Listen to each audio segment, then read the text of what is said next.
Bueno, yo voy a silenciar los micrófonos y dejo solamente activo el de Cristian. Cuando termine Bien, la charla, ya saben, los que quieran preguntar, hacer comentarios, levantan la manito y hacemos un intercambio. bárbaro. Vamos.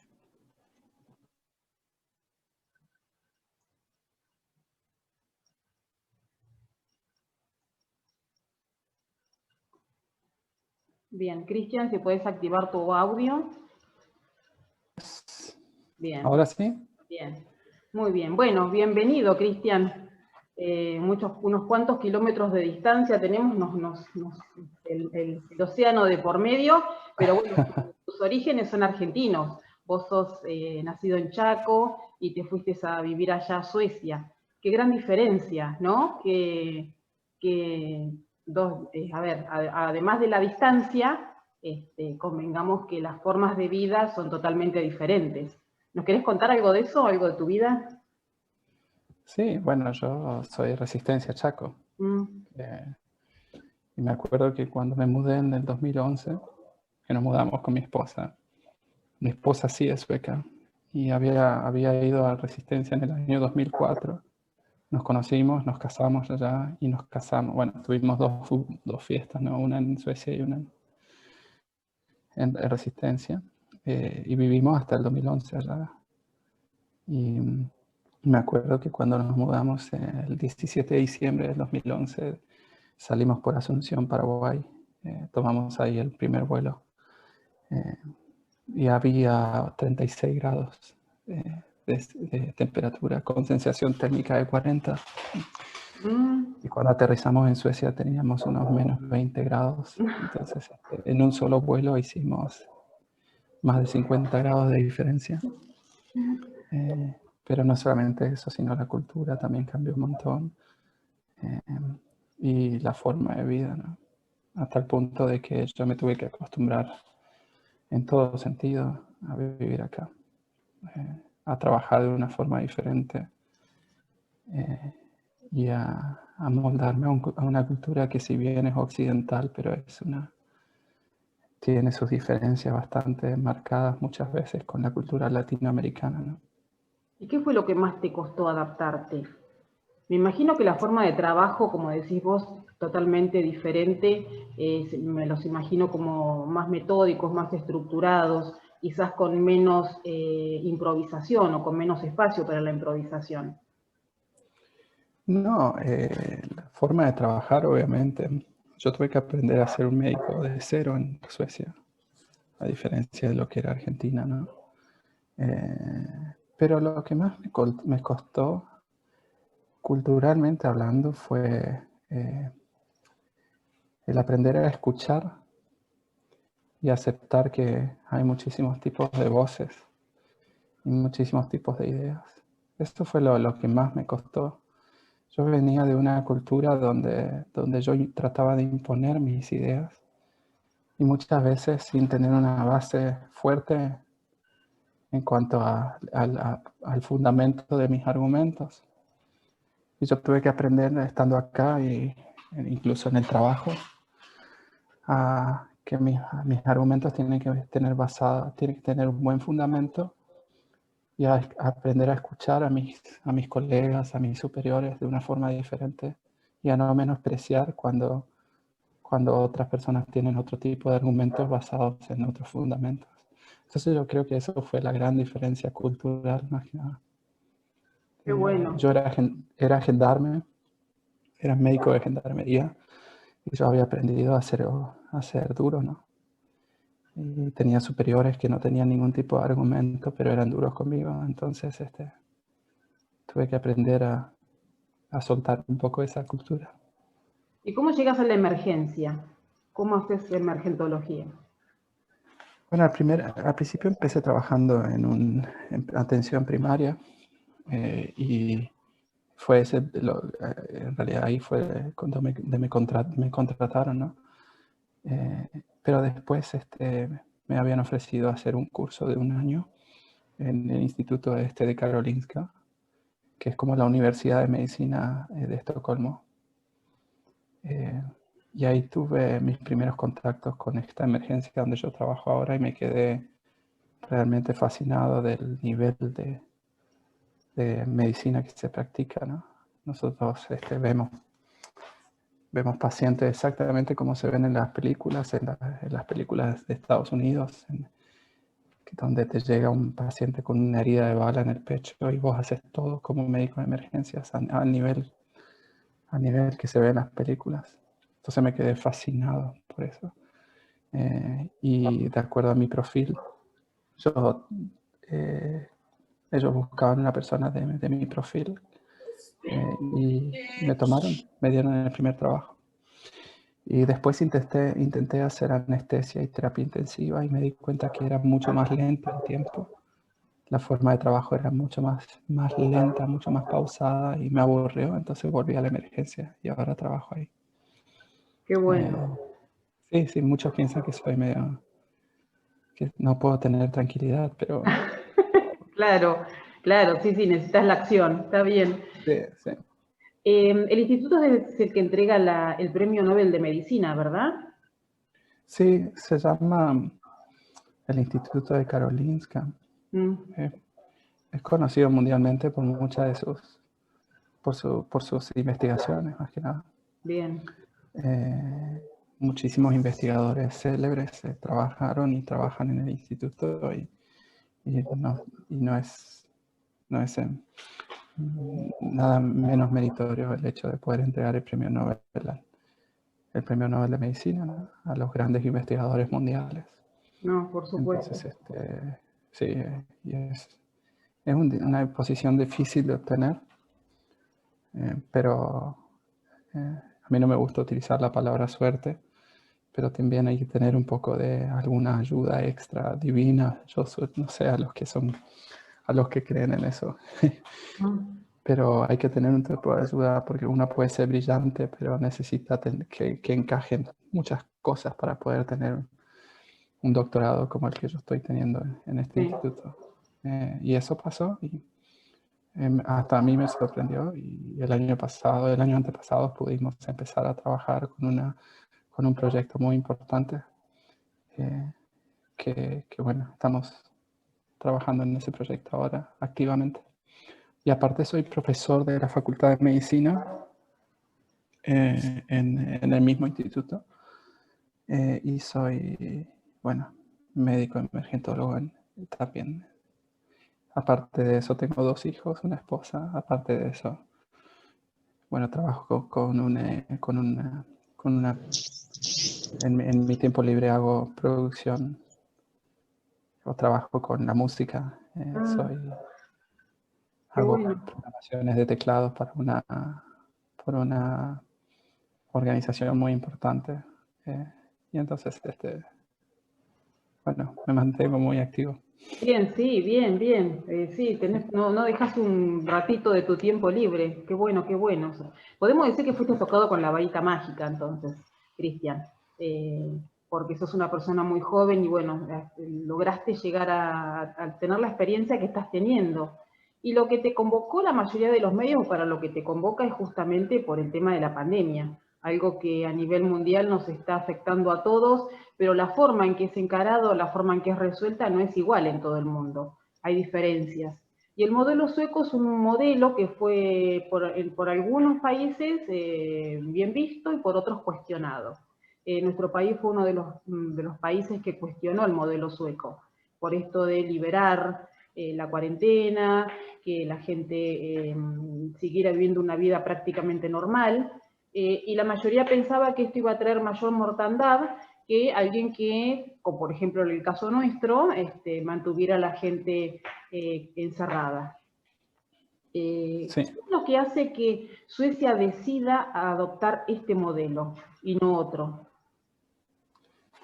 Bueno, cuando uno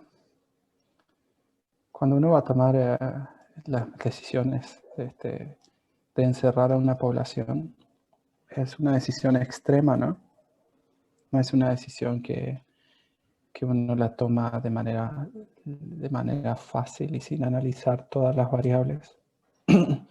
No sé cuánto tiempo tenemos, Mónica, pero... No, tranquilo, habla tranquilo. Sí, no hay problema. Yo podría explicarlo de manera mucho más extensa también, pero Sí. cuando uno toma decisiones en medicina, uno tiene diferentes tipos de variables. Y en este caso, cuando va a tomar la decisión de encerrar a una persona o a las personas, uno no solamente tiene que tener la variable ausencia de enfermedad, ¿no? O la variable COVID-19, sino que uno tiene que tener en cuenta la variable pobreza, la variable trastorno psíquico, la variable trastorno físico, la variable estrés, el aumento de enfermedades cardiovasculares, el aumento de desnutrición. La pobreza trae como efecto secundario más enfermedades y a mayor enfermedad más muertes. Y entonces uno hace estudios de riesgo y estudios analíticos bastante avanzados, extremadamente avanzados, diría yo, que no todas las personas lo pueden hacer, ¿no? Porque hay que ser matemático, hay que conocer de estadística, hay que conocer de programación de computación. Y al hacer esos modelos estadísticos, uno evalúa los efectos positivos y negativos de un encierro. Suecia lo que hizo fue evaluar todo eso en una misma ecuación, y estamos hablando de una ecuación bastante avanzada, y se dio cuenta que el encierro podía traer efectos más negativos que el mismo COVID-19, ¿no? Teniendo en cuenta eso, Suecia toma la decisión de llevar adelante otro tipo de estrategias que no sea el encierro. Este fue un tipo Y de aclaremos una cosa. La salud. Uno no se tiene que olvidar de qué es lo que es salud. Salud no es solamente la ausencia de enfermedad. De acuerdo a la Organización Mundial de la Salud, salud es el completo estado de bienestar físico, mental y social, y no solamente la ausencia de enfermedad. Entonces, si una persona dice que está cuidando la salud, pero las personas están empobreciéndose, enfermándose mentalmente y enfermándose por otras causas, no está solamente cuidando la salud al no haber una enfermedad. No sé si me explico. Y son variables que uno tiene que tener en cuenta al tomar las decisiones. Sí, perfecto. ¿Ustedes qué utilizaron? ¿Algún tipo de modelo predictivo? ¿Cómo fue? Sí. Bien. Sí. Hay modelos predictivos muy avanzados. Yo podría mostrar, pero no. Bueno, ahora no me permitís compartirlos, pero Bien. si me permitís compartir, yo los muestro. Dale, sí. Ahí te pongo para compartir. Y son modelos predictivos bueno, esto no preparé, pero son modelos predictivos muy avanzados. Ahí te puse la pantalla para compartir. Sí, porque es muy interesante conocer esto. Esto es un tipo de modelos, el SARS-CoV, que es el Two-Stratum Safe. Y lo que hacemos es a través de lo que se llaman, por ejemplo, la cero prevalencia, que es lo que dicen ahí. Tomamos en cuenta los diferentes tipos de variables. Estas son todas las variables que uno tiene en cuenta, por ejemplo, al utilizar estos modelos. No sé si ve ahí que dice value, el tipo de variable y la descripción de la variable. Bueno, esto ya es un paper que se publicó. Estas son las variables. Y este modelo, por ejemplo, el modelo que estoy mostrando ahora en este momento, lo que hace es, por ejemplo, predecir en este momento, está prediciendo las segundas olas en las ciudades más grandes de Europa. Este modelo incluyó Estocolmo, Madrid, Cataluña, Bruselas, París y Londres. Y si vemos acá, por ejemplo, estas son las predicciones, Predicting Second Waves, como ustedes lo están viendo. Y estas son los diferentes tipos de segunda olas que van a haber en los diferentes tipos de acuerdo al modelo, ¿no? Tomemos en cuenta que yo vivo en Estocolmo. Este es el modelo de Estocolmo, ¿no? Stockholm Fitted Plus Normal Life. De acuerdo a este modelo, Estocolmo va a tener una segunda ola muy baja, pero no con aumento de mortalidad, a comparación, por ejemplo, de Madrid. Fíjense la primera ola de Madrid acá y fíjense cómo va a ser la segunda ola de Madrid. Y lo mismo la de Cataluña, por ejemplo, Cataluña no tuvo una primera ola muy alta, pero la segunda ola de Cataluña va a ser un poco más alta, ¿no? Bueno, esto no es tan fácil de interpretar como yo lo estoy diciendo, pero bueno, estoy tratando de hacerlo de una forma correcta. Bruselas, por ejemplo, que fue uno de los países que más una de las capitales con más mortalidad, Bruselas, de acuerdo a este modelo, casi no va a tener ningún tipo de segunda ola. Y Estocolmo va a tener una segunda ola pequeña. Esto está publicado hoy en día. Fíjate la estrategia de Suecia. Está publicada acá. Acá dice mortalidad, minimación. Las estrategias de minimación de mortalidad están también analizadas. Y lo que se hace con estos modelos, ahí tenemos las estrategias de minimación de mortalidad, por ejemplo, en Madrid. Bueno, acá están en Cataluña. Y estos son los modelos que uno utiliza para la medición de estos tipos. Hay muchos de estos modelos. A ver si necesito ir a mi página. Este tipo de modelos también podría aplicarse. ¿Cómo? Este tipo de modelos puede aplicarse a cualquier país del mundo y tendríamos los mismos resultados, ¿cierto? Podríamos saber la segunda curva o la segundo pico, qué grado de decir la segunda, o estoy equivocada en lo que planteo. Por ejemplo, en nuestro país no hemos llegado teóricamente todavía al famoso pico. No hemos tenido el máximo de casos, pero no sabemos cuándo lo vamos a tener y si es que se va a tener. Entonces, ¿cómo se podría aplicar ese modelo predictivo en el caso nuestro, particularmente cuando los números, las estadísticas no son tan seguras? De hecho, nos echaron hace poco de las estadísticas mundiales porque nuestros números no cierran.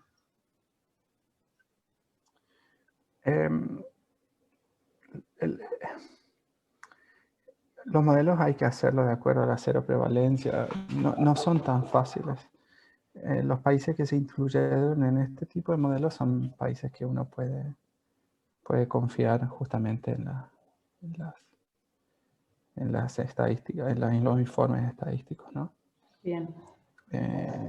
Lo bueno es que algunos de estos chicos trabajando en estos modelos son chicos argentinos, por ejemplo, que no son escuchados, entonces ellos no quieren hacerlo en Argentina porque no se les escucha. Sí. El tema es acá, el tema es así. Estos tipos de modelos, uno puede llegar a predecir casi exactamente cuántas camas de hospital vos necesitarías. No sé si me explico. Podríamos saber con muchísimo más precisión cuántas camas de hospitales necesitamos. Teniendo en cuenta si liberamos a todas las personas o no. Y se podrían hacer en Argentina si se tuviesen datos más confiables, ¿no? Sí. Y principalmente si se tuviesen los recursos. Por eso yo siempre dije en la mayoría de mis entrevistas que a mí me parece muy raro que, a ver, esto no es necesitamos más hospitales y compramos. O sea, acá hay que saber exactamente cuántos hospitales necesitas, de acuerdo a tus modelos predictivos. Así no gastas de más ni de menos. O sea, vos haces la inversión correcta, de acuerdo a tus modelos de riesgo, y lo haces de una manera inteligente, ¿no? Pero entonces, siempre yo pregunté y sigo preguntando y hasta ahora no encuentro la respuesta. Los hicieron, sabemos, hicimos esta predicción de manera correcta para saber cuántos hospitales necesitábamos, cuántas camas de terapia intensiva necesitaríamos. Eso es lo primero. Y después tengamos en cuenta otra cosa. Cuando Argentina toma la decisión de encerrar a todas las personas, tenía creo que 44 casos en todo el país. O sea que la respuesta excesiva hacia el problema mínimo era evidente. e inentendible. Sí, por supuesto que sí. Bueno, estas son cuestiones que pasan por decisiones políticas, no pasan por decisiones que pueda tomar la población o en todo caso un equipo profesional, porque sabemos que son decisiones políticas, que en este caso ha sido errada. Argentina tiene una tasa de mortalidad altísima, y nosotros ya estamos en 29.700, casi 800 muertos, y sigue en aumento porque evidentemente nunca llegamos al techo.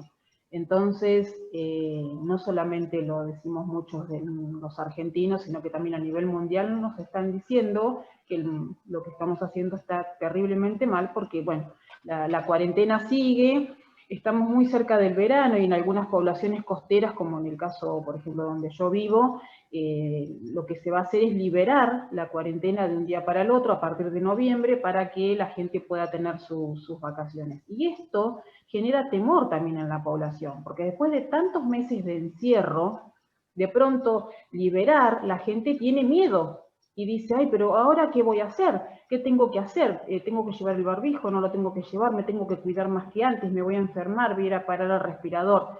Entonces, esto ha generado una psicosis tan grande que a veces vemos en algunas personas que es peor el remedio que la enfermedad, porque genera más incertidumbre, más ataques de pánico, más muertes, las consecuencias del COVID que el COVID propiamente dicho. ¿Y quiénes son las personas que toman esas decisiones? Y esto pasa por decisiones políticas, el gobierno. El gobierno es el que toma estas Pero decisiones. ¿quiénes son? A ver, cuando uno politiza la salud y cuando uno permite que un político que no tenga la formación que debería tener, mejor dicho, me estoy expresando mal, si un político no tiene la formación idónea, no debería estar tomando estas decisiones. A ver, para que la persona que toma esta decisión tiene que tener conocimientos de, obviamente, de medicina, de estadística, de matemática, conocimientos tiene que tener doctorados nacionales y postdoctorados internacionales, o sea, debería conocer no solamente el país, sino cómo funcionan los otros países de manera internacional, justamente para poder evaluar lo que pasa en todos los países. No sé si me explico. Sí, por supuesto. O al menos contar con algún equipo profesional lo suficientemente preparado y entrenado para poder asesorar convenientemente al momento de la toma de decisiones. Sí, se entiende perfectamente lo que vos decís. El tema es que vos sabés cómo es nuestro país. Yo suelo comparar a que una persona, y acá no estoy hablando de políticos, yo no sé quién toma las decisiones, o sea, yo no sé si son políticos o no. Una cosa es que, a ver, vos podés poner una persona que no sepa operar y puedes poner esa persona vestida de cirujano a abrir un cráneo, ¿no? Una cabeza. Y puedes tener el mejor neurocirujano del mundo al lado de esa persona acá. Y ese neurocirujano le está diciendo a esta persona que no es cirujano cómo lo tiene que hacer.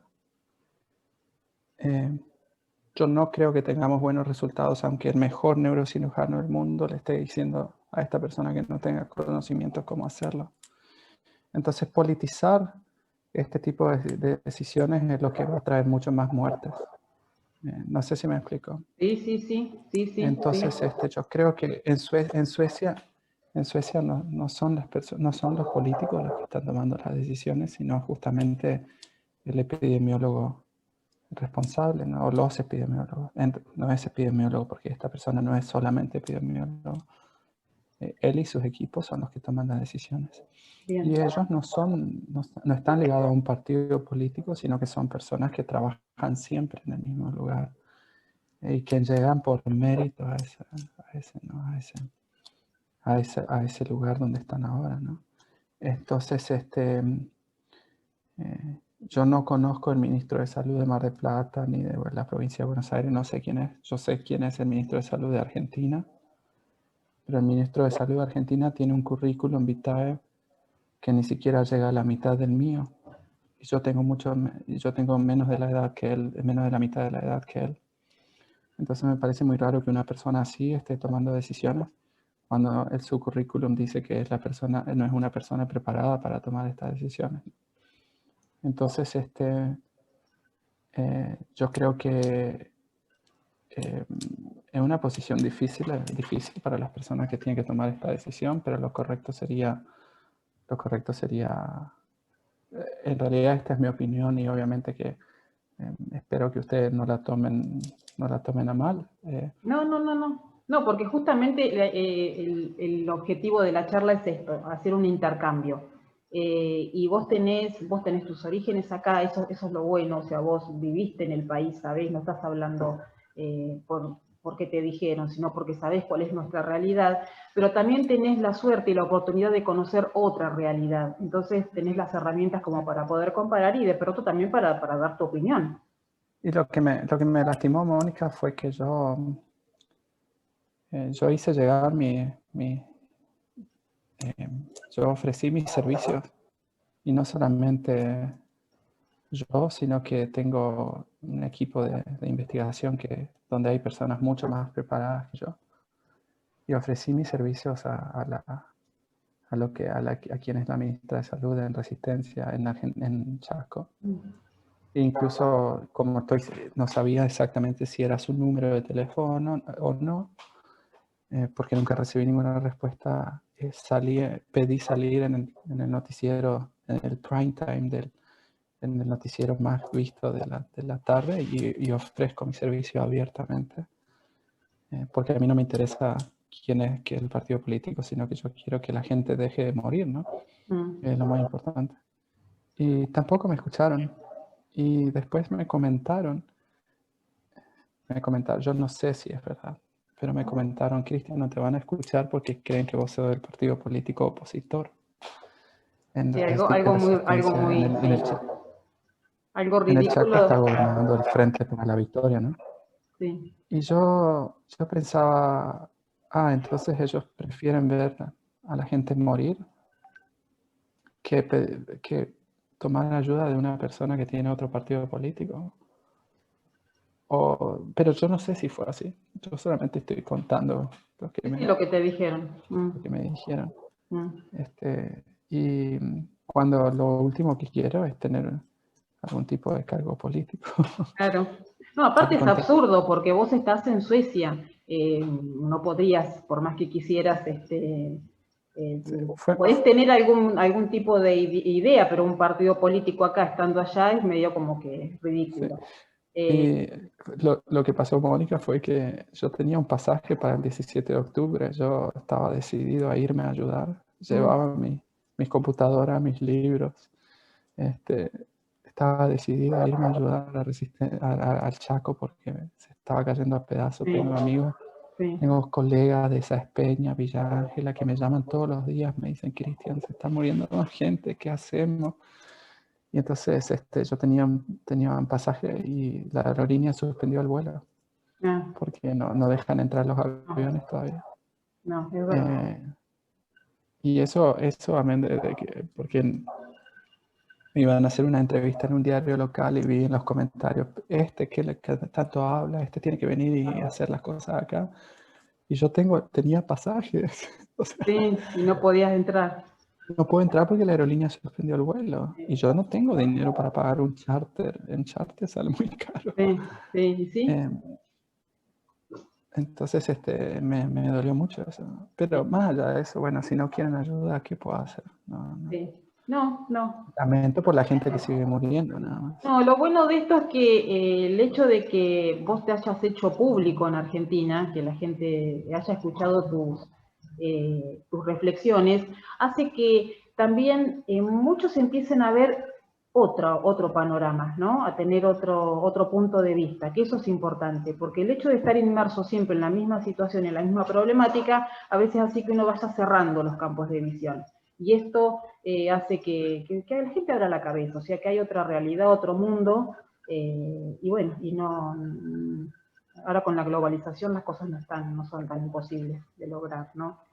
Te hago una pregunta. Anders Tegnell, ¿es el epidemiólogo del que estás hablando, el que está dentro del staff permanente? el que siempre fue el profesional de referencia?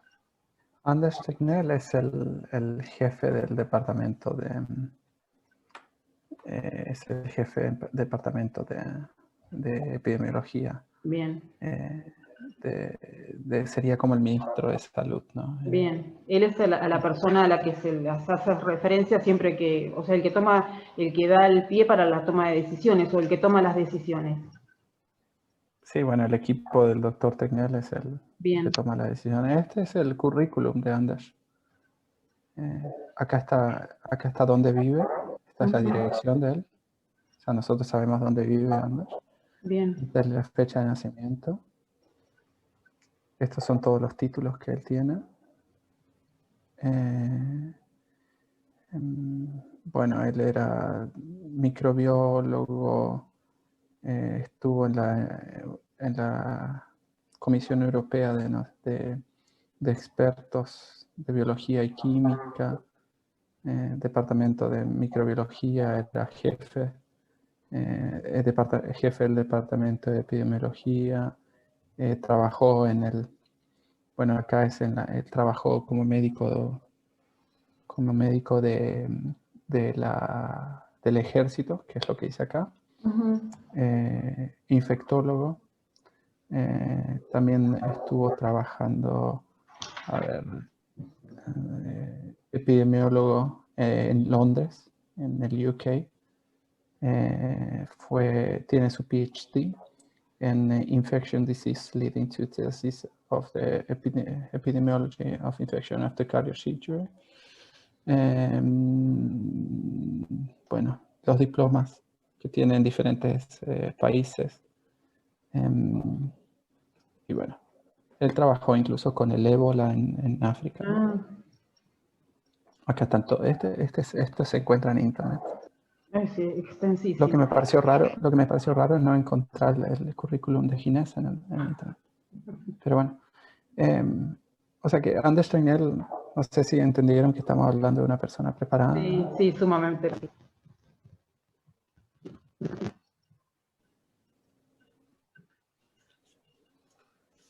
Ahí volvió, se me había cortado internet.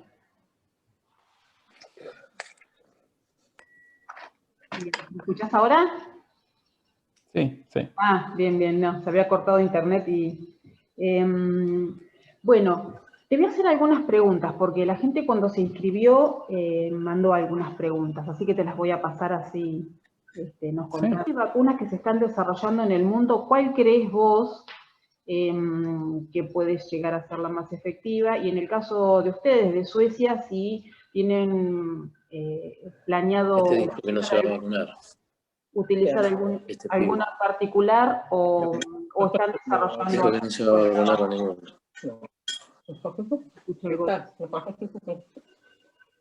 Te dije que hay algo raro. Hola. Hola, ¿ahí me escuchás? Sí, ahora te escucho. Ahí está, sí, se cortó internet. No, la pregunta tiene que ver con las vacunas. Las diferentes vacunas que se están desarrollando a nivel mundial. A ver, discúlpame que hay un micrófono abierto.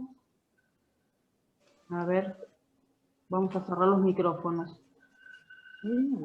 Desodorante $3. Claro, tiene con dólares. Me cierran los micrófonos, por favor, porque no puedo entrar a silenciar los micrófonos. Hay alguien que tiene el micrófono abierto.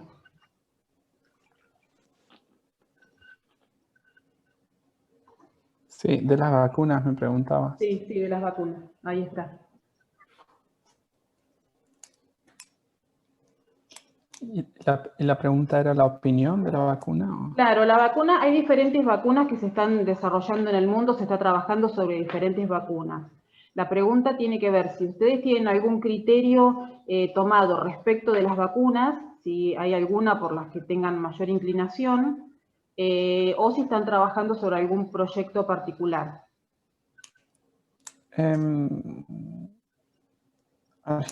Suecia no tiene planeado ningún tipo de vacunación masiva.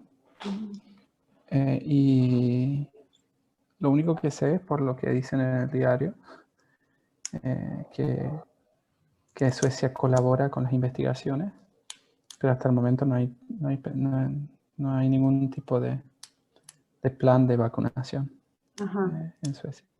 Y teniendo en cuenta que cuando uno planea una vacuna, en este tipo de vacunas, en tan poco tiempo no es tan fácil saber los efectos negativos que una vacuna puede tener, ¿no?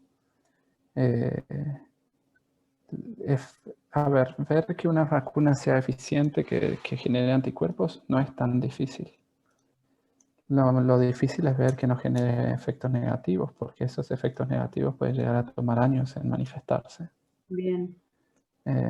Entonces, cuando uno lo saca de manera récord, la verdad que genera mucha incertidumbre desde el punto de vista científico. Pero teniendo en cuenta eso, Suecia no planea ningún tipo de vacunación hasta que no se sepa exactamente cuán seguro es poder vacunar con este tipo de vacunas, ¿no? Bien. Sí. Bien. ¿Cómo fueron las medidas que se tomaron en el pico de los contagios? Esta es otra de las consultas. Porque acá, bueno, las medidas que se toman, que venimos tomando hace meses, tienen que ver con el distanciamiento social, con el uso de barbijo, con impedir que se amontone gente o que se junte mucha gente, el uso de alcohol en gel o alcohol al 70%, el lavado de manos. Esas son las medidas que venimos utilizando desde el inicio de la pandemia. Acá la pregunta, evidentemente, hace referencia a si existe otro tipo de medidas o ustedes tomaron medidas diferentes en el momento del pico de contagios. No, las medidas siempre fueron las mismas. Se le pide a la población de que si la persona tiene algún tipo de síntoma, que se quede en la casa. Si está enfermo, que quédate en la casa, al menos que necesites ir al hospital, ¿no? Después, obviamente que tratar de mantener distancia con las personas que uno no conoce, pero no entre las personas que conviven o que tienen una relación estrecha. Y por último, después de eso, tratar de mantener una vida normal si uno está sano, ¿no? O sea, ir a trabajar. Los chicos sí o sí, asintomáticos, tienen que ir sí o sí a las escuelas. Incluso si los padres tienen coronavirus positivo, el chico tiene que ir a la escuela si no tiene ningún síntoma. Bien. O sea, el chico asintomático sí o sí va a la escuela aunque el padre o la madre tengan coronavirus en la casa. Y no usamos barbijos nosotros, justamente porque hay estudios que revelan que el uso del barbijo en la comunidad no da protección significativa. Entonces nunca se usó barbijo en Suecia. Bien. Esto de los chicos es algo que llama mucho la atención, ¿no? ¿Por qué los chicos no se contagian de coronavirus, pero son transmisores? O sea, ellos no toman la enfermedad, pero ¿son transmisores del virus? No, tampoco hay ningún tipo de evidencia científica que diga que el chico pueda transmitir el virus. A ver, no sé si quieren que les lea un poco. Sí. El doctor, el profesor Axelsson y el profesor Hagberg de la Universidad de Gotemburgo, el 10 de octubre de 2020, publican una revisión literaria en la revista de medicina sueca. La conclusión de su revisión literaria fue que la transmisión del niño a los adultos es muy inusual. El Centro de Prevención y Control de Enfermedades Europeo, o sea, el European Center for Disease Prevention and Control, el 6 de agosto de 2020 publica un reporte técnico. La conclusión del reporte técnico es que todavía existe incertidumbre sobre el grado en que los niños asintomáticos o levemente sintomáticos transmiten la enfermedad. El profesor Einhardt de Alemania, el 24 de agosto de 2020, publica un estudio de cohort. Lo que hicieron fue seguir a todas las escuelas que abrieron. Ellos tuvieron cierre de clases desde marzo a mayo. Y en una ciudad que se llama Baden-Württemberg, que es de una ciudad de 10.8 millones de habitantes, las escuelas se abrieron en mayo. Entonces el profesor Enhart lo que hizo fue seguir a todos los niños de las escuelas, una población de 10.8 millones de habitantes, igual que la de Suecia.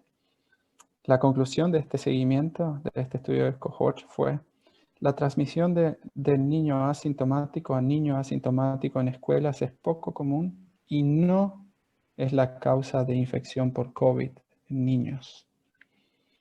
El profesor Stramberry y Gornitzky, los dos de Karolinska, el 20 de mayo del 2020 publica una revisión literaria donde se incluyeron 508 papers basados en Medline y Embase. La conclusión de ellos en su revisión literaria: los niños no son los principales impulsores de la pandemia. Las autoridades el profesor Russell Wiener, el 25 de septiembre del 2020 publica una revisión sistemática y un metaanálisis. Esto fue publicado en JAMA, que es una de las revistas más conocidas del mundo científico. La conclusión de ellos fue: el papel que juegan los niños y adolescentes en la transmisión de este virus sigue sin estar claro. La Autoridad de Salud Pública de Suecia, desde el 2 de abril, publican sus reportes. Las conclusiones de los reportes siguen siendo: los datos hasta la fecha indican que la infectividad es baja en niños y los entornos escolares, y que los niños no son la fuerza impulsora de propagación del virus.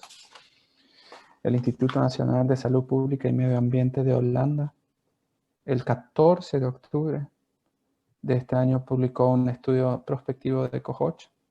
Lo que hicieron ellos fueron seguir a 54 familias, o sea, 239 participantes. La conclusión de ellos fue que no hay indicación de que un niño menor de 12 años fuera la fuente de contagio dentro de la familia.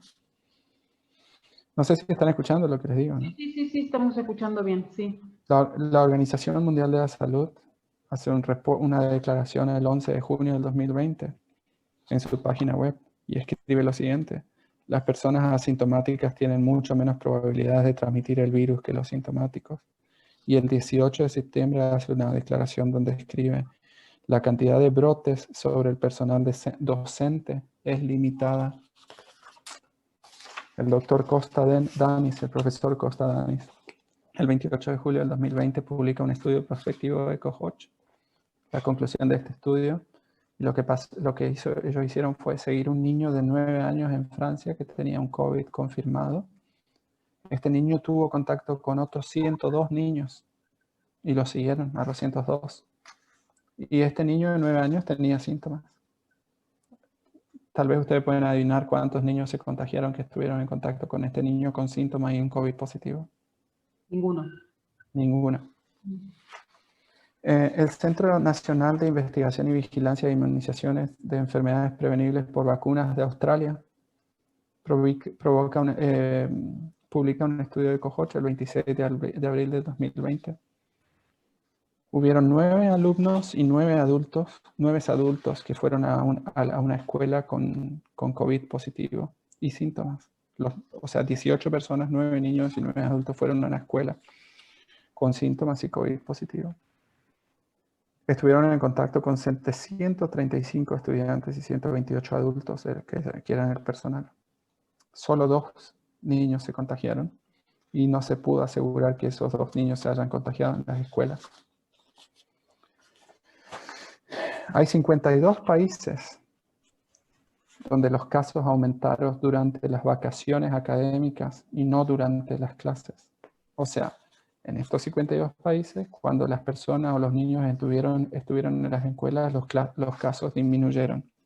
Entre esos países están España, Israel, Bahrein, Francia, Trinidad y Tobago y Bosnia y Herzegovina. Esos 6 países tuvieron un aumento significante de casos de coronavirus cuando los niños estaban de vacaciones. Ahora, en esta página web, que yo tuve que armarla porque muchos me estaban pidiendo todos estos estudios, se llama cristianduria.com, puse ¿por qué está contraindicado cuáles son las cosas de los problemas con los barbijos, los tapabocas? Después no sé si ven acá, dice COVID en relación a los niños. Ahí están todos los artículos que yo estaba nombrando. Bien. Si van a blog, ustedes pueden ver, ahí ahora estoy subiendo el COVID, los encierros y los efectos negativos en los niños. Hay un montón. Recién subí 3 porque no tuve tiempo de subir más. Pero voy a seguir subiendo todos los artículos que hablan de los efectos negativos que produce el encierro en los niños. Perfecto. Eh, Claro, está bien. Es algo que está sumamente estudiado, aparte está documentado en todas las revistas de renombre científico, o sea que es para tener totalmente en cuenta. Acá los chicos no van a la escuela desde el inicio de la pandemia y en lo que va del año seguramente muy pocos son los que puedan volver a clases. Si sucede va a ser en Cava, en Ciudad de Buenos Aires, pero no en el interior del país. Y bueno, algunas universidades estaban diciendo que seguramente el año que viene sus estudiantes iban a seguir teniendo las clases vía Zoom y no de manera presencial. O sea que... ¿Basados en qué evidencia científica? No, ninguna. No. Eso es, o sea, es continuar con la cuarentena que veníamos manteniendo. Porque... La cuarentena que Claro, la cuarentena del aislamiento. Tiene que ver con el aislamiento, sí. que la Organización Mundial de la Salud recomienda no hacerla. Sí. Okay. Acá nosotros seguimos teniendo la cuarentena, por eso te digo, hace meses. Y esto lamentablemente lleva a otras problemáticas. Mira, tengo una pregunta muy buena. Acá dice una señora, mi esposo tiene una miocardiopatía congénita, durante la pandemia no fue controlado y yo también estoy medicada por ataques de pánico y ansiedad. Por todo esto que estamos viviendo, ¿cómo manejarme con la temporada liberada? Esto que le contaba yo de que la temporada, teóricamente la cuarentena se termina para poder trabajar en temporada, para que la gente pueda trabajar en temporada. Como otras situaciones que tienen que ver con enfermedades se fueron recrudeciendo en la pandemia porque la gente no iba a los controles por miedo y bueno, y mucha gente ha muerto por otras causas que no fueron el COVID, ¿no? Ahora, el miedo que queda, eso es muy difícil de tratar, es muy difícil de revertir, porque otras cosas pueden revertirse, pero el temor que la gente está teniendo, yo creo que eso es lo más angustiante. Sí, el miedo hace que el estrés aumente. Cuando una persona pierde su trabajo, aumenta el estrés también. Y el aumento de estrés hace que las mismas defensas bajen, ¿no? Y justamente en este tiempo necesitamos nuestras defensas altas y no nuestras defensas bajas. Ahora, con respecto a la persona que preguntó eso de cómo comportarse bueno, en este tiempo donde ya van a permitir la salida de las personas, lo importante es salir, tomar sol, caminar, ser feliz. Eso es lo bueno, porque eso ayuda mucho al fortalecimiento del sistema inmune. Eso es lo primero, ¿no? Y mantener distancias nada más. Es más, si uno está afuera, ni siquiera se necesita usar barbijo, sino que mantenga la distancia de las personas, pero salga afuera, disfrute, esté tranquila. Esa sería mi recomendación, porque eso es lo que recomendamos a nuestros ancianos acá, ¿no?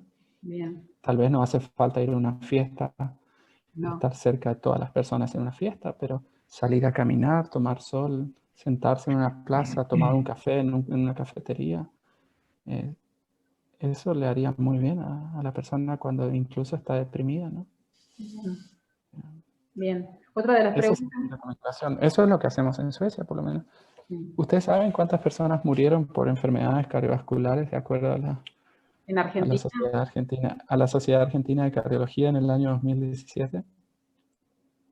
No. 97.000.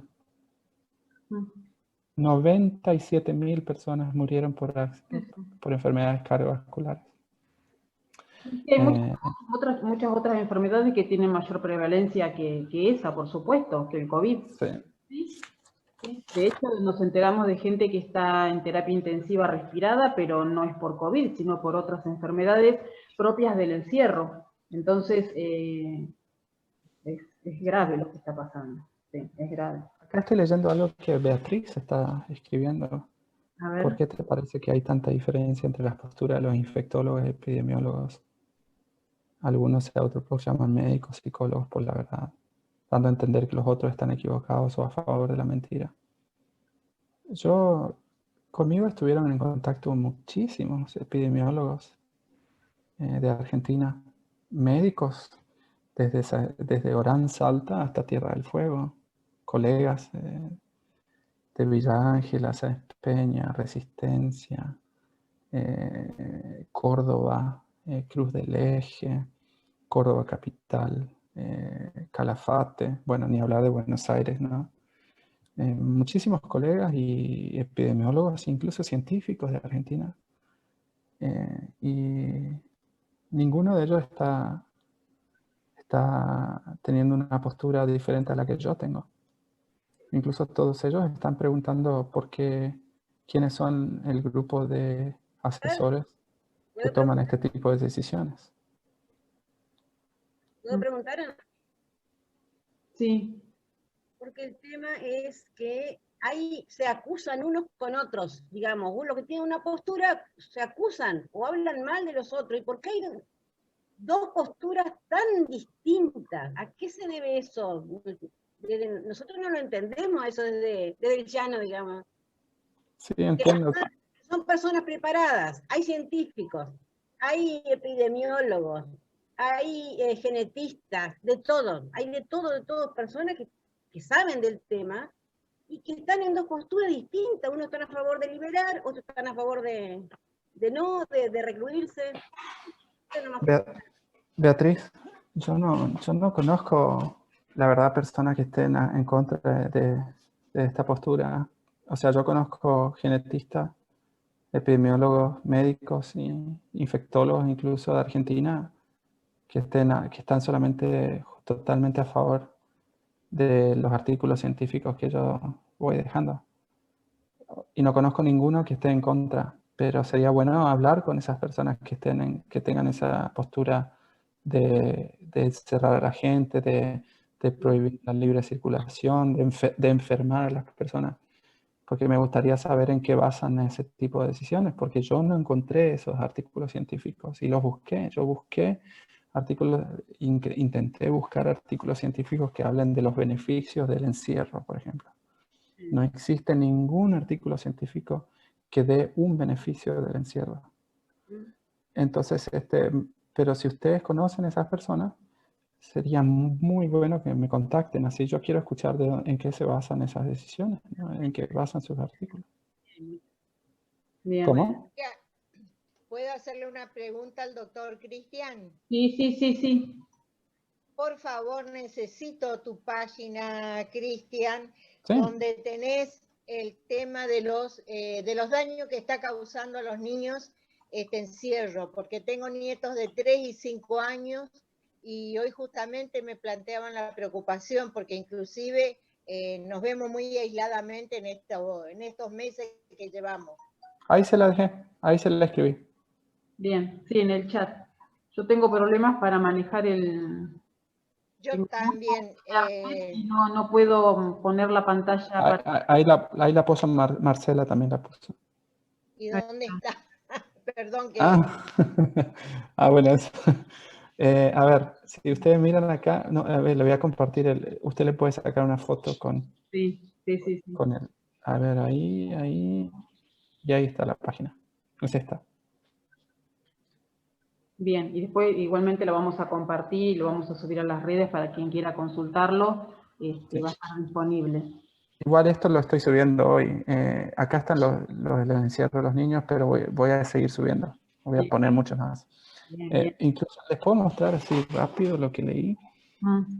Un artículo que me llamó muchísimo la atención fue el de The Lancet. Esto fue publicado en julio. Ellos hicieron hicieron un modelo de estimación de la mortalidad en niños y madres, justamente por los efectos de las decisiones que se tomaron en esta pandemia, ¿no? Como el encierro.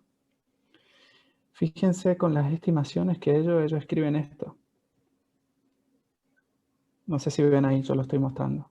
The increase in child and maternal death will be devastating. Quiere decir, el incremento de muerte en chicos y madres va a ser devastador si uno sigue con este tipo de... Sí. Está publicado acá en The Lancet incluso. Eso está todo en mi página para que lo busquen si quieren. Y lo vamos a leer. Qué terrible. Qué terrible. Qué bueno escuchar la postura que vos tenés. Y con respecto a eso, otra de las preguntas dice, Suecia ya ha decidido cuál será la política de inmunizaciones. Bueno, esto ya lo contestaste, no va a haber ningún tipo de políticas en ese sentido. Que yo sepa todavía no está empezando nada. Sí. Y acá había otra que tenía que ver con el tipo de... no lo entiendo, a ver, pero tenía que ver con respecto a las opiniones. O sea, digamos que hay opiniones muy encontradas respecto al modelo o a las decisiones que tomaron ustedes respecto a no tener cuarentena. Muchos países las cuestionaron y otros no. Ya lo comentaste cómo fue que se tomó la decisión y cómo es que arriban a esto. Sí. Yo puedo mostrar esto. Estas son las estadísticas de hoy. Este es el diario. Este es como el Aftonbladet, es como... Ah, no lo están viendo, perdón. Ahí lo pongo. El Aftonbladet es como el Clarín de Argentina. Es como un diario muy leído, ¿no? Las muertes, a ver, vamos a mirar. Este es el reporting. A ver si se los muestro. El gráfico acá. Si querés me acomodás por allá, porque yo ya tengo enseguida con Taca, me ayuda a llevar todo porque estaba sin palabras. Hoy en día hay 51 personas internadas en terapia intensiva en todo el país por corona. Y hay 446 internadas normalmente, ¿no? Por corona. Estas son las curvas de mortalidad. Lo de rojo, que ven acá, es la curva de mortalidad. Fíjense, desde el 1 de abril murieron todos estos y al 1 de octubre no muere casi nadie. El 0 es la muerte. 0 quiere decir que no muere nadie. Fíjense la curva donde llegó acá, ¿no? O sea que este fue el pico, el famoso pico, y de ahí ya no murió más nadie por corona en Suecia. En Suecia, mira vos, tienen clase, tienen todos los chicos. Dice que cuando más pandemia hubo caso, es cuando los chicos salieron a la calle de vacaciones. Sí. Dice que un niño, por más que esté infectado, puede estar en clase y no infecta a nadie. Claro, sí, eso es lo que comentaba recién Cristian. Y decime, el equipo de salud, ¿cómo se maneja, Cristian? Enfermeros, médicos, ¿cómo se manejan dentro del servicio de salud? Con respecto a, bueno, al equipamiento, a las medidas de protección. No, y nosotros tenemos, si vamos a entrar a ver un paciente con coronavirus o con una sospecha de coronavirus, nos ponemos un barbijo, una visera, unos guantes y ¿cómo sería? Como un mameluco de plástico, ¿no? Sí, como un camisolín. Sí, y entramos con eso. Y si no vemos al paciente si el paciente no tiene COVID o no tenemos sospecha de COVID, entramos como siempre, sin nada, nos ponemos guantes. Bien. Y ese equipo es descartable, no es reutilizable. Ese equipo que utilizan para entrar a ver un COVID. Sí, lo descartamos. A ver, voy a intentar... Bueno, hay un montón de... Tengo un montón de fotos, pero en el teléfono. Justo ayer hicimos una entrevista. Me habían permitido filmar un poco en el hospital e hicimos la entrevista en una radio donde filmamos un poco en el hospital y mostré cómo trabajamos. Y eso. Sí. ¿Se las puedo mandar después? Sí, por favor, sí. Así lo subimos y lo compartimos. Sí. No tengo muchas fotos en esta computadora porque es la del trabajo, así que... Está bien. Bien, yo no sé si alguien quiere hacer alguna pregunta. Yo creo que ya leí todas las que me mandaron al chat. Creo que no me chequeo a ver si me quedó alguna, pero creo que no. ¿A qué sistemas afecta el COVID? Y si pueden quedar secuelas. Si se sabe si pueden quedar algunas secuelas. Sistemas orgánicos, ¿no? Sistemas del cuerpo hablamos. Sí, el COVID puede generar una falla multiorgánica en el peor de los casos. Bien. O sea, puede afectar el hígado, el riñón, el sistema de coagulación, los pulmones y generar la falla multiorgánica en el peor de los casos. Bien. Y esto se da en pacientes, a ver, convengamos, si tratamos de sacar alguna conclusión o resumen, el COVID afectaría gravemente a personas que están predispuestas y que pueden tener alguna relación, por ejemplo, con la edad. A ver, personas de edad avanzada que tengan patologías previas, de pronto pueden ser las de mayor riesgo con las que habría que tener mayor cuidado. ¿Está bien lo que te estoy diciendo? Sí, exactamente. Lamentablemente la mayoría de las muertes se producen en pacientes arriba de los 65 o 70 años. Bien, o sea que entonces... Pero justamente porque son ellos los que tienen la mayor mortalidad. Bien, entonces los tipos de intervenciones que tienen que ver con cuidados un poco más estrictos debería realizarse sobre este tipo de población y no sobre el 100% de... Exactamente, justamente es a ese tipo de población donde las intervenciones deberían ser lo más estrictas posibles, ¿no? Bien. Cuidando otra vez el aspecto, cuidando la salud de esas personas. O sea, uno no puede encerrar a todos los ancianos. Bien. Eso no es cuidar la salud del anciano. Pero sí, justamente, alentar a que los ancianos tal vez mantengan la distancia con las personas que no conocen, ¿no? A comparación del niño, que el niño sí o sí necesitaría salir a jugar y jugar con otros niños. Bien. Ahí es totalmente diferente, ¿no? Pero el anciano sí es el que más debería cuidarse, justamente porque ellos son más predispuestos la mayoría de los ancianos tienen otro tipo de enfermedad y son más predispuestos a esto. Bien. Y acá en este tipo de población, ¿el uso de barbijo, por ejemplo, estaría contraindicado o podría usarse? Porque yo veo algo con el tema del barbijo, te voy a comentar lo que yo veo. Tenemos los barbijos de los tricapa, que son los que se utilizan generalmente en lugares de salud, y después los famosos tapabocas, que son los barbijos caseros que la gente hace en la casa, que son de tela, que no generalmente tienen 3 capas o no tienen papel, a veces tienen solamente una sola tela, y vemos que el barbijo no calza bien, se cae, a veces queda la nariz afuera o queda parte de la boca afuera, entonces la gente lo que hace es levantarlo con la mano y volverlo a acomodar en su lugar. Toda esa manipulación que se hace del barbijo, en el caso de que hubiera un COVID, no hace que ese COVID se desparrame, llegue a las manos y de ahí a las superficies. Entonces, en este caso, el barbijo, ¿no sería agregarle un riesgo al resto por el contagio? Bueno, a ver, si uno quiere utilizar el barbijo en la comunidad, hay un estudio muy bueno acerca del uso del barbijo, ¿no? Publicado hace poco. Para poder utilizar el barbijo de manera efectiva, la comunidad debe hacer esto: lavarse las manos, ponerse el barbijo, no un pedazo de tela, sino un barbijo aprobado, utilizar ese barbijo. Cuando lo terminó de utilizar, por ejemplo, cuando al momento que se lo saca, no interesa para qué, para fumar, para comer, lo que sea, al momento que se lo saque, se lo tira.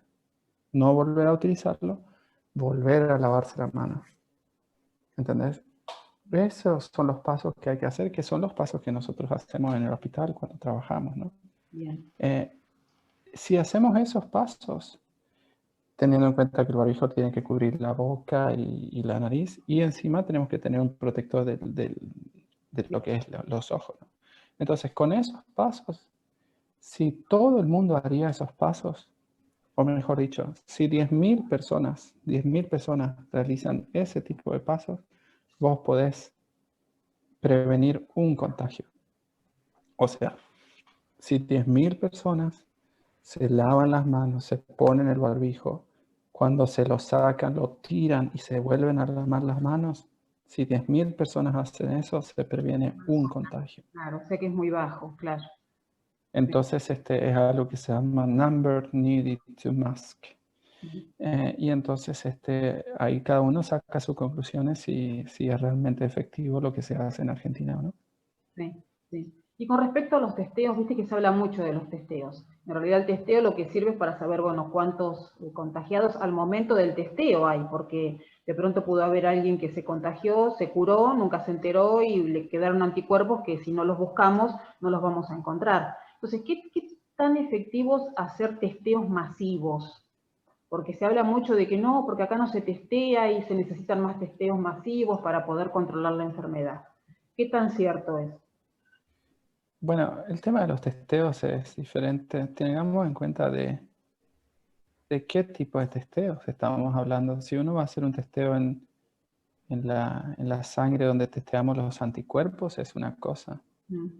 Si uno va a hacer los testeos de PCR, Sí, es otra cosa, ¿no? sí. La PCR no es un testeo fidedigno. La PCR encuentra todos los tipos de coronavirus que hay, que son aproximadamente 24 tipos de coronavirus que hay, ¿no? Entonces, si hay 24 tipos de coronavirus, no hay nada que diga que justo Ah, mira vos. es No tiene especificidad sobre el SARS-CoV-2. Lo que no hace es, a no todos. no es solamente específico sobre el SARS-CoV-2. Bien. Entonces, al no ser específico del SARS-CoV-2, ahí está la pregunta, ¿todos los testeos positivos son realmente positivos? Y entonces yo recomiendo que uno tiene que saber para qué va a usar los testeos. No sé si me explico. Sí. Vamos a utilizar, acá en Suecia no se testea a todo el mundo, lo que hace son testeos de las personas que tienen síntomas, sí. Pero si la persona no tiene síntomas y vos le haces un testeo, ¿para qué lo querés hacer? No entiendo el objetivo, si hoy ni siquiera sabemos el rol del asintomático en la propagación de este virus, y lo escribe la misma Organización Mundial de la Salud. Les voy a mostrar un video donde hay una buenísima explicación de los testeos. A ver si es una colega de España. No sé si se ve, Mónica. No le están viendo, ¿no? No lo puedo ver porque no puedo manejar la pantalla. Tengo tan poca internet que no puedo. Esta es una colega de España que justamente explica lo de los testeos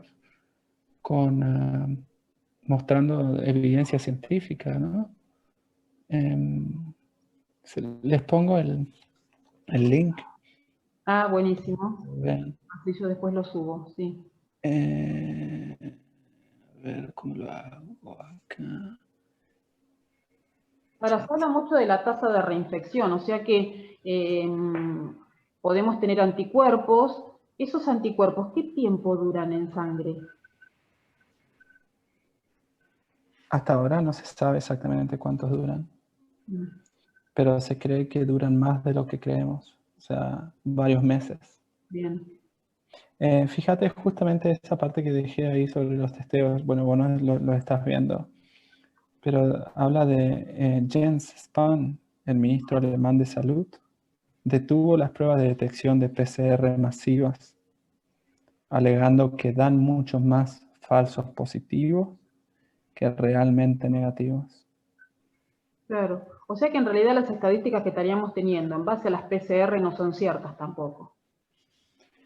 Por lo menos son dudosas, diría yo. Sí, no o sea, son ciertas. Yo no me animaría a decir que no son ciertas, pero son muy dudosas. Sí. Sí. Sí, claro, no son del todo ciertas, sí, es verdad, son dudosas.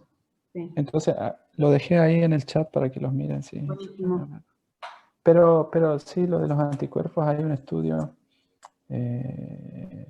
estudio muy bueno de lo que es la inmunidad, y lo puse acá, está en mi página web.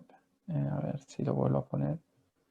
En mi página web, si van a blog, no sé si lo están viendo ahí, y acá abajo dice Herd Immunity, que es inmunidad del rebaño, y ese artículo que está ahí habla de la inmunidad de los anticuerpos. Y estos anticuerpos, ellos creen que uno tiene más Sí, mi amor. anticuerpos ¿Cómo me o que lleva? la inmunidad dura más tiempo de lo que uno sabe. Lo que pasa es que quiero preguntar la dirección de teléfono. Estamos Acá están todos los estudios sobre anticuerpos. Bien. Con respecto a la inmunidad de rebaño, a ver, volvemos al famoso pico del que nunca llegamos. Si seguimos Y no se va a llegar. Claro, bueno, eso te iba a preguntar. Si seguimos confinando a la gente, ¿no estamos dilatando cada vez más ese momento? Sí. Justamente es eso lo que se está haciendo, lamentablemente. O sea, Argentina ni siquiera llegó al primer pico por la cuarentena, lamentablemente. Nunca va a llegar, Claro. a menos que la gente empiece a salir. Y la mortalidad es altísima, o sea que si ustedes tienen una segunda ola de COVID, nosotros también la vamos a tener y evidentemente va a ser mucho peor que la primera. Sí. Lamentablemente sí, si se siguen con las mismas políticas, sí. Sí. Bien. ¿Alguien quiere hacer alguna pregunta? No puedo manejar el chat porque tengo muy poca internet, pero si alguien quiere hacer alguna pregunta, activa el micrófono y hace la pregunta. Mónica, Sí. por favor, yo perdí tu contacto. Soy María Esther Salazar. Cuando puedas, reenvíame de nuevo, por favor. Bien. Gracias. No, por favor.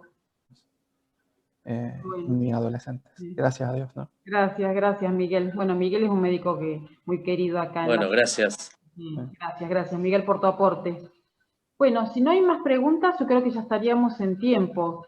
Cristian, yo no tengo más que palabras de agradecimiento porque nos diste este tiempito para charlar, nos abriste un poco la cabeza para ver otras realidades, para quedarnos pensando, ¿no? Para quedarnos pensando a ver qué va a pasar de ahora en más y tener Mónica, en otro lugar. Mónica, yo no estoy en contra de los políticos y yo quiero dejar eso en claro, ¿no? No. A ver, sí, está bien, me parece perfecta la aclaración que vos hacés, igual que cuando charlamos para combinar la entrevista, algo que quedó en claro es que vos no tenés ningún tipo de inclinación política, porque realmente lo que te mueve es el tema de la salud. Pero, claro. Pero sí hay que hacerlo, lamentablemente, y parece que en la Argentina hay que hacerlo a través de la política. Lamentablemente digo porque, no más lamentablemente, pero si hay que hacerlo a través de la política y no queda otra, lo tenemos que hacer a través de la política. Así que es el lugar de acceso, ¿no? A la toma de decisiones tiene que ver con la política. Yo he trabajado y entonces te agradezco porque vos nos abrís por lo menos esa puerta, ¿no? Porque como yo te dije, como yo les digo a todos, o sea, me encantaría trabajar nomás con las personas que toman las decisiones.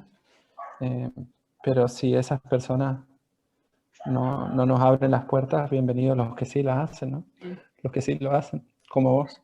Sí. Bueno, yo te agradezco muchísimo.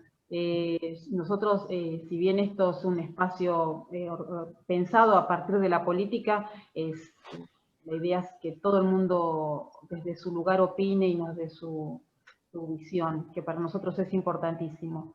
Y sí, este es un nexo para que otros puedan escuchar, porque si bien este es un Zoom con no tantas personas, después esto se empieza a viralizar y siempre lo va a escuchar alguien que le va a hacer un clic, ¿no? Y eso es lo importante. Acá, por ejemplo, está Sergio Santana. Sergio Santana es compañero mío de banca. Él también se va a encargar de viralizarlo. Y entonces lo importante es esto, que esta información llegue a oídos de las personas que toman las decisiones.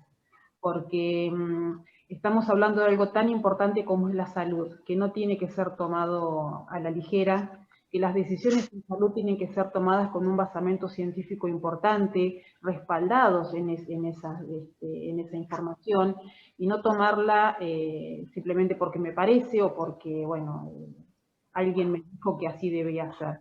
Porque están en juego muchas vidas, y no solamente las vidas, sino la calidad de vida, que es lo más importante. porque a veces contamos vidas como contamos, no sé, cajitas de fósforos, y lo que tenemos que contar es calidad de vida, porque la calidad de vida es lo que nos va a dar un pronóstico mejor también de vida, ¿no? De cómo vamos a vivir, de qué tan productiva va a ser esa persona, de cuánto gasto le va a implicar también a un sistema de salud. Entonces son muchas las variables a tener en cuenta. Y yo creo que toda la información que nos diste a nosotros nos viene espectacular para saber dónde estamos parados realmente y a qué podemos apuntar, porque convengamos que Argentina es un país con gente muy capaz, hay personas muy capaces viviendo en nuestro país. Bueno, vos sos un ejemplo de ello, porque te has ido afuera y afuera fuiste bien aceptado, y vos estás diciendo que hay muchos argentinos que trabajan con vos y que también son bien aceptados por la capacidad que tienen. Entonces, materia tenemos gente capaz, gente capacitada, así que hay que hacer el clic en la política nomás, ¿no? Para que las cosas empiecen a funcionar. Perfecto. Y les agradezco por la invitación. Yo tengo que seguir, pero muchas gracias. Estoy a su disposición. Doctor Muñiz, si usted necesita contactarme,